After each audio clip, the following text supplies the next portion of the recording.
بسم اللہ الرحمن الرحیم۔ السلام علیکم۔ قصہ ہے کئی سال کا۔ 60 برس پہلے کی بات ہے۔ 14 برس کی ایک لڑکی تھی، گوری چٹی مکھن ملائی سے گوندی، سادہ مزاج، خاموش طبع۔ 8 بہن بھائیوں میں سب سے چھوٹی تھی۔ بڑی والی بہن اپنے اکلوتے دیور کے لیے بیاہ لائیں۔ دیور انتہائی سخت مزاج تھے، مگر وہ ریشم کی ڈوری نبھاتی رہیں۔ گھر میں روپے پیسے کی ہمیشہ تنگی رہی۔ اپنی بڑی بہن یعنی جٹھانی کا جھوٹا موٹا پہن کر صبر شکر کر لیتی، چاہے غریب کا ہو گھر، امیر کا، ہر ایک کی سلطنت کی حیثیت رکھتا ہے، کوئی محل میں رہے یا کٹیا میں۔ تمام امور ایک سے چلتے رہتے ہیں، یعنی گھر داری، بچے، بچوں کی پڑھائی، رشتہ داری، برادری، موت فوت، سو ان کی سلطنت بھی چلتی رہی۔ وہ سیدھی سادی 14 سالہ لڑکی اب 4 بیٹوں کی ماں تھی۔ مزاج میں سادگی، صبر اور محبت گوندی تھی، جسے وقت نے اور جلا بخشی۔ صبر اور برداشت کی جاگ اس کی تربیت میں تو ڈالی گئی ہی تھی، فطرت بھی ایسی ہی تھی، جو وقت کے ساتھ ساتھ مزید بڑھتی گئی۔ خاتون کے بچے اسکول جانے لگے، بچوں کے ابا بھی سخت محنت کرتے، تب گھر کی دال روٹی چلتی۔ ان کے مزاج کو چونکہ کھردرے اتھرے پن اور سختی کی جاگ لگی تھی، سو وقت کے ساتھ ان کا مزاج مزید سخت اور پتھریلا ہوتا گیا۔ تھے تو استاد زمانے جہان کو پڑھانے اور ان کی صلاحیتوں کی اصلاح کرنے والے، لیکن اپنی اصلاح کبھی نہ کی۔ بیوی کو پیر کی جوتی کی طرح ہی رکھا۔ ہر روز ان کی عزت نفس کچلتے اور آنکھوں سے سیال بن کر بہتی اس عزت نفس کو اوڑھنی میں جذب کرتی جاتیں۔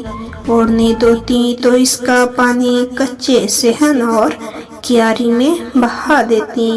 یوں گھر کی بنیادوں میں ان کی انا، عزت نفس اور صبر دفن ہوتا رہتا۔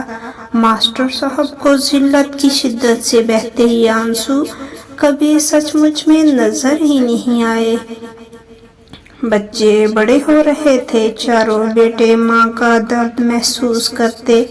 ماں کے آنسو ان کے دل پر گرتے تھے، جنہیں وہ بے بسی سے دل کے پیالے میں جمع کرتے جاتے۔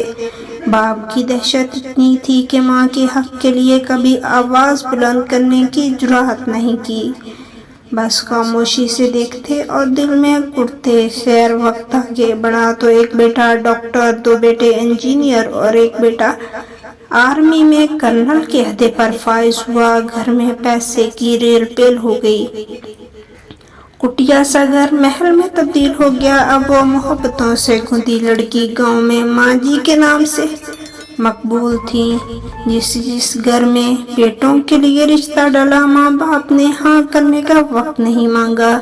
یوں 4 سلجھی ہوئی لڑکیاں ان کی اب بہویں تھیں، جو اپنی ماؤں سے زیادہ ساس کی عزت کرتیں۔ آنے والی 4 مختلف گھرانوں سے تھیں تو الگ الگ مزاج اور تربیت پر تھیں، پر ایک دوسرے کے ساتھ بھی چٹک مٹک ہو جاتی، لیکن شوہر ٹھنڈے مزاج کے تھے، سنبھال لیتے۔ سسر کی اب بھی بس دہشت ہی قائم تھی، عزت کوئی نہیں کرتا تھا۔ بیٹوں کے دلوں میں ماں کے آنسو جمع تھے، سو وہ اپنی بیویوں کے ساتھ معاملات میں ماں کے وہی آنسو سامنے آ جاتے اور بیویوں کو صرف آسانیاں ہی ملیں۔ ماں جی تو جنت مکی ہوئیں، بچوں کے بھی اعتماد کے ساتھ آگے بڑھ رہے تھے۔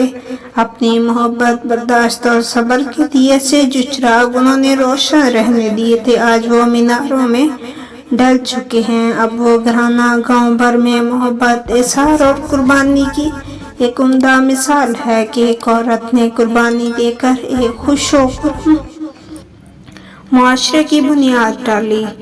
یہ کہانی بھی 60 سال پرانی ہے۔ 15 سالہ اکبری بیگم ساتھ والے گاؤں سے بیاہ کر گئی تھی۔ میاں صوبیدار تھا، مختلف محاذوں پہ 2 سال بھیجا جاتا۔ تیز ترار اکبری بیگم نے لڑکپن ہی میں کئی طرح کے خواب پالے ہوئے تھے۔ اس کی تربیت بھی اسی ماں نے کی تھی، لیکن اس کی فطرت میں اطاعت فرمانبرداری کی جاگ فطرت سے ہی نہیں لگی تھی۔ شادی ہوئی تو آئے روز جھگڑے بھی رہتے اور اکبری بیگم 2 جوڑوں کی گٹھری بغل میں دبے جوتے سر پر رکھے ماں کے گھر پہنچ جاتی۔ صوبیدار صاحب لام سے واپس آتے تو مشکل سے صلح صفائی کروائی جاتی اور بیٹی کو واپس بھیج دیا جاتا۔ ان کے بھی 4 بیٹے ہو گئے۔ آئے روز کے لڑائی جھگڑوں اور چیخ پکار سے بچوں کے دل پڑھائی سے اچاٹ رہنے لگے۔ بی بی کو اپنے دل کی پرواہ تھی، سو ان کے آنسو کبھی ان کی اوڑھنی میں جذب نہیں ہوئے، بلکہ کسی پڑوسن، کسی رشتہ دار عورت کے پلو نے سمیٹ لیے۔ ان کی آہیں کسی صحن کے کونے کیاری میں دفن نہیں ہوئیں، بلکہ ہواؤں میں اڑی اور محلے داروں نے سمیٹی۔ خیر نباہ ہونا تھا نہ ہوا۔ بڑا لڑکا 13 برس کا 8ویں درجے میں پڑھتا تھا اور چھوٹا والا ابھی پاؤں پاؤں چلنا شروع ہوا تھا جب اکبری بیگم طلاق کا جھومر ماتھے پہ سجائے واپس لوٹ آئیں۔ بچے رلتے کھلتے رہے، باقی تینوں تو بڑے تھے محلے کے کسی گھر کی خواتین، ترس کھا کر کھانا تو بنا دیتی، لیکن چھوٹے کو کون سنبھالتا؟ بچوں کا دل پڑھائی سے پہلے ہی اچاٹ تھا۔ بڑا والا چھوٹے کو سنبھالنے کی مجبوری میں چھٹی کر لیتا، دوسرے دونوں بھی ایسے ہی اسکول جانا چھوڑ بیٹھے۔ اکبری بیگم بھاپیوں پہ ایٹم بن کر گریں۔ جلدی جلدی دوسرے بچے کی تلاش ہوئی، بھلے وقت تھے رشتے مل ہی جاتے تھے۔ چھوٹی بھابی نے اپنے بھائی کو قربانی کا بکرا بنایا اور اکبری ایک بار پھر رخصت کر دی گئی۔ مہینہ بھر ہی امن رہا، پھر وہی جھگڑے فساد رہنے لگے۔ کورے کوارے بھابی کے بھائی کو جھوٹے برتن میں منہ مارنے سے کراہیت آتی، وہ اسے کتے کی ڈبری کہتا اور جھنجھلا کر تانے دینے لگتا۔ بہن کو بھی گالیاں بکتا، طلاق بھی نہیں دے سکتا تھا کہ پھر بسی بسائی بہن کو بھی دے دی جاتی۔ اکبری ایک بار پھر بغل میں گٹھری دابے روز روز میکے کا رخ کرتی۔ خاندان برادری یہی کہتا، جو پیڑ ایک بار جگہ چھوڑ دے وہ کب ہرا ہوتا۔ یوں ہی لڑتے جھگڑتے ایک دن اکبری بیگم بھی مر گئی، پچھلے بچے بھی رل گئے، کوئی پڑھ ہی نہیں سکا، اب مزدوریاں کرتے ہیں، گھر کا کلچر ہی بدل گیا۔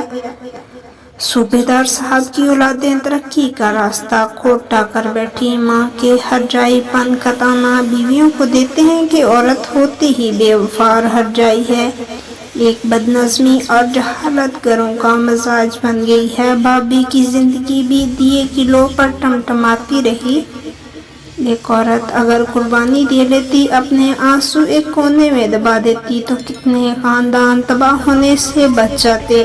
وہی خاندان جو ایک بعد میں معاشرہ بن